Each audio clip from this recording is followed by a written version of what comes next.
you very much, Messi. Welcome, members of the fourth stage.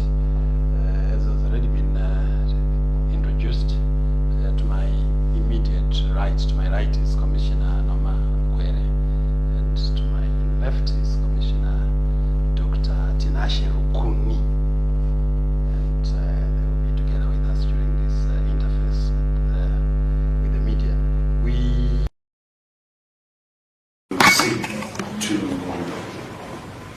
let's formally communicate with the world through you, the fourth stage.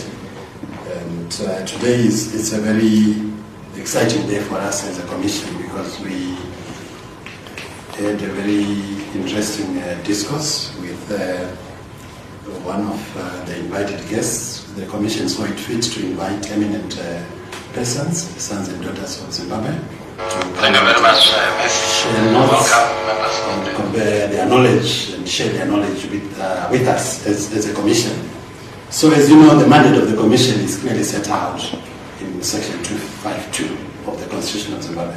We are obviously addressing issues to do with post-conflict justice, healing and reconciliation, issues to do with just putting up mechanisms to not only to sense disputes before they arise, but also when they arise to deal with them and to ensure that there is what we prefer to call restorative justice, and that those disputes are not going to recur. So basically, amongst other several functions of the Commission, is set out in the Constitution, section 252, and also is set out in the National Reconciliation, Peace and Reconciliation Commission Act, that was promulgated in February 2018, and also in the regulations that were also made in terms of that act. We have a very huge mandate to do with not only peace building, to heal the wounds of the past, and also to ensure that once the wounds are healed, I'm sure there's also need to reconcile parties, the perpetrators, and what we prefer here to call the adversely mentioned people, who in other parades are referred to as the perpetrators. So it's the victims and the perpetrators, who the people for adversely mentioned the persons. So you know that the National Peace and Reconciliation Commission is one of the what we call the Chapter 12 independent commissions that's set out by Section 232 of the Constitution of Zimbabwe. So we are one of the five. The Zimbabwe Electoral Commission, Zimbabwe Gender Commission, the Zimbabwe Human Rights Commission, and we are also here as the National Peace and Reconciliation Commission. So you notice that our mandate is very cross-cutting. We synergize with all our four sister commissions, because basically all these commissions, including our own, are meant to make sure that the culture of the observance and respect for fundamental human rights is not only observed, but is also cultivated, maintained, and sustained. So today we had an interface as a commission, the whole commission. As you can see, we are just coming from the interface, which is ongoing as I speak, with an eminent son of Zimbabwe, none other than Father Fidelis Mukonoli. He has just been with us, making a presentation on various aspects of peace building, his experiences in pre-independent Zimbabwe, post-independent Zimbabwe, with a specific focus on peace building, because we believe that with his long experience, he is going to be a very good resource person for us in matters to do with peace building. The strategies: how do we build peace in the communities, within the communities? How do we reach out to people, especially the victims? How do we play a part in getting restorative justice? So that is the exciting program that we had today. I believe all of us, all the commissioners, were very, very pleased, and we gained a lot from interfacing with Father Mukonoli from the Roman Catholic Church. And tomorrow we are going to continue with our interface with yet another eminent son of Zimbabwe, Mr. Patisa Nyati, who is going to grace us with his presence tomorrow. As we continue with this program, as you know, we are a new commission, so we just wanted to gain as much knowledge as we can from people whom we believe are more experienced than perhaps all of us in matters to do with peace building. So that's why we're inviting these eminent Zimbabweans to share with us their experiences, because we believe we've got a huge mandate.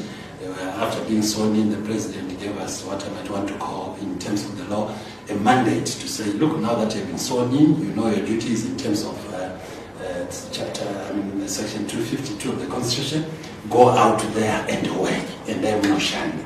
So we are just saying, in direct response to the remarks of His Excellency, President Emerson Mnangagwa, on the day that we were sworn in on Friday, May the 7th.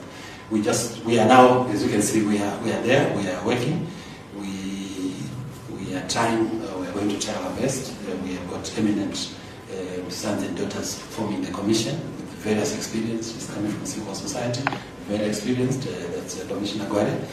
We have Commissioner Dr. Kuni, a renowned researcher and academic, formerly lecturer at the Great Zimbabwe University in Masvingo. So we have got, I think, a very deep skills mix. And we are confident that we should be able to deliver the goods. So with those very few and short remarks, ladies and gentlemen, thank you very much, Tatenda Twalumba. Obrigado.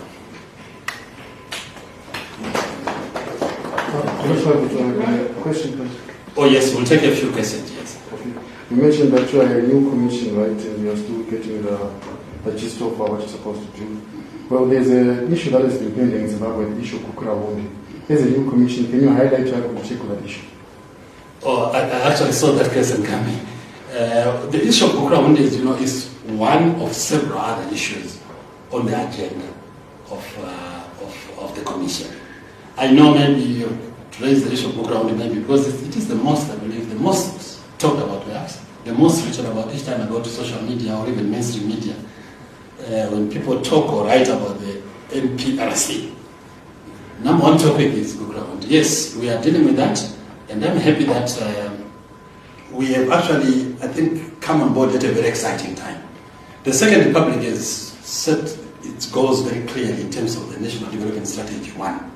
And in terms of NDS 1, as you know, the National Peace and Reconciliation Commission, we fall under the governance pillar. So part of the governance pillar is to ensure that there is justice, there is restorative justice, there is reconciliation. If there are any wounds from the past, we should try by all means to heal those wounds. So the way we look at it, we look at it as an episode that we are already seized with. I've already told you that we are dealing with these eminent personalities who have a very deep and extensive experience in matters to do with peace building. And if you talk of people like Mr. Nyati, for instance, Patisa Nyati is based in the Western Province in Bulawayo. He's a cultural fundi with very deep and intricate grassroots knowledge of even what happened during that said episode. So yes, I can assure you that this commission has been, fortunately, we have actually been mandated by the Constitution. And even when we were sworn in, the President himself, President Mnangagwa, was very clear to say, you should try to go out there and get closure to Kukura, because I think it's a subject that keeps on popping up, especially now that we are getting towards the next elections. It's a subject that sometimes is also misconstrued. It's politicized and all that. So the good thing about the commission is we are going out there to ensure that we have, as a nation, we move forward. There is closure. It's an impartial process. It's a non-political process. It's a process that is going to deal with issues from the grassroots. As I'm talking to you now, there's actually a team of our investigators in Matabele North, Matabele South, and Bulawayo provinces who are actually talking to grassroots people about the issue we just talked about. We have already started the process. Maybe we may not be talking too much about it because we don't believe in blowing our own trumpet. We want to have the results. Let us have our actions speaking louder than our words. Thank you. Yes, my brother. Besides the Kukura, what other matters are you seized with as a commission at the moment? We are seized with all matters that the Constitution of Zimbabwe, Section 252, mandates us to look at. I've talked of Commissioner Gwere dealing with she's the chair of the thematic committee that deals with gender issues, gender dimension issues, victim support. So there are all those issues in society. There are, issues that not necessarily arise from politically motivated disputes. There's just sometimes, for instance, gender-based violence issues that then give rise to disputes. So we're dealing with all those various issues from various parts of the country. Just a few days ago, the particular committee that I chair, the thematic committee of complaints handling, investigations and legal services, we are getting reports coming from places like Mutoko, for instance, in Masona and East Province, which is a distinctly maybe separate kind of dispute or disputes from what we hear of what you've talked about from the Western provinces. We are also hearing also some disputes, mining disputes, in the Midlands provinces. There are also some disputes arising from, mining claims.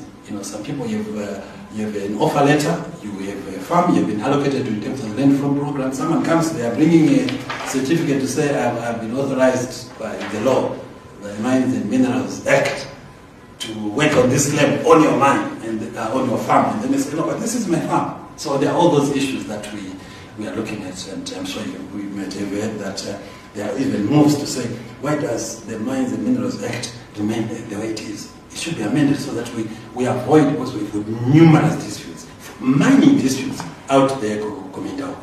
So, those are the issues. It's a pity that normally people look at the commission as only dealing with one issue with Gukurahundi. I think Gukurahundi is just a small, tiny fraction of the various other disputes we are talking about. We are talking of issues that happened in 2005, the so-called Mlambachina. We are talking of various other issues, even some dating back to, you'll be surprised, to pre-independence times.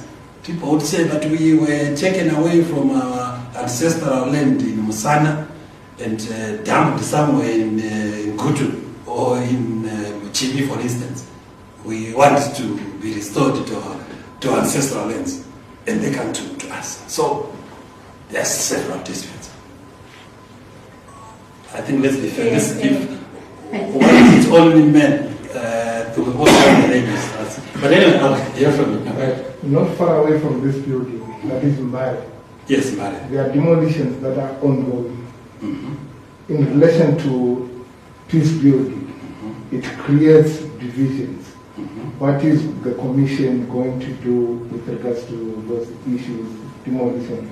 Yeah, a very good question, my brother. I'll tell you what, in terms of the law, in terms of the Constitution of Zimbabwe, and also in terms of the National Peace and Reconciliation Act and the regulations made thereunder, it is not the duty of the Commission to go to the people and ask them to. It's actually the other way around. Anyone, and when I say anyone, I mean whether an artificial person, it might be a cooperative society, it might be a company, it might be a church, it might be an old people's home, or anybody who is qualified to be called a person at law has got a right to come to this commission and say, look, I was operating this business in Mbare, to Mpezanamo, or Mbare 3rd Street, or Mbare Majubeg, or Munathed, or wherever. I had this or these properties destroyed, and I believe that a wrong was perpetrated. Then it will be up to the commission then to get that report and see which thematic committee it relates to. Is it something to do with gender issues, gender perspective? Then it goes to Commissioner Gwere. Is it something to do with the field that Commissioner Dr. Tinashe Lukuni is heading under his thematic committee? So the first port of call really would be for the people who are aggrieved. Anyone. In fact, let me just use this opportunity to say, anyone who feels aggrieved is free to come to these offices. I'm sure there is a hotline. There is actually a WhatsApp group where people don't even have to pay anything to make a report. If they just go to the National Peace and Reconciliation Commission website and others, various social media platforms, they can just send a report and say, I'm sorry, so I'm in Pasarango Street in Mbare, and ABCD was done to me, XYZ was done to me, and I got a complaint. Then we'll take it up from there. Maybe the last question. Yes. Sylvester Tafumanani from Sly Media. Yes. COVID-19 is upon us, Yes. and followed by COVID-19 regulations that restrict movement. As a new commission, what challenges do you anticipate that can curtail the execution of your work as new commissioners? Yes, Sylvester, you raise a very intriguing and interesting question. Unfortunately, with COVID-19, it's a global pandemic. And in fact, before we had this interface with you, we were just informally talking about how COVID really has changed our lifestyles, where we have to put masks, literally having masks as part of a fashion statement now, because you have to wear it, or I'm not wearing it now because I'm speaking to you. So what we are experiencing, obviously, our experiences that affect not only us as a commission, because we are a commission, we should not be here putting on nice clothes like what my sister here is doing, or my brother here is doing, or even myself.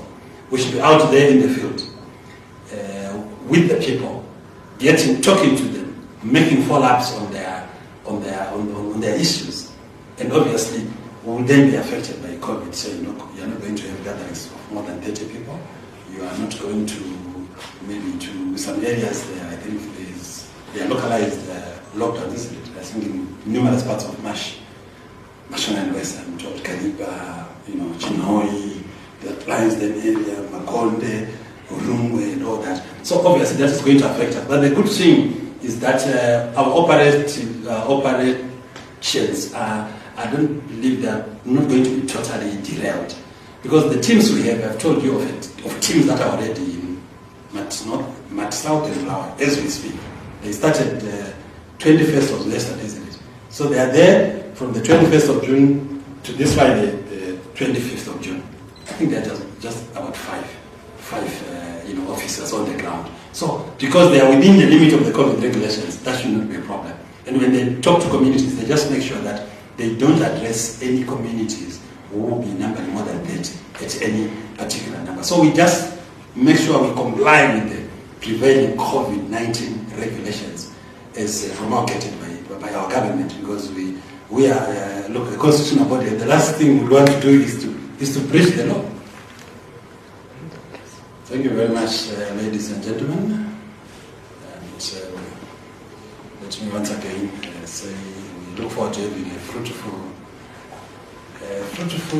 relationship with you going forward, as we want to engage you so that you get to know your commission better, you get to know your commissioners better. We are just 3 here, but instead of what we are actually 9 in number. So with time you are going to meet all the 9 of us, including our chairman, retired Justice Nani. Thank you. Thank you, Commissioner. Thank you, Commissioner. Thank you very much.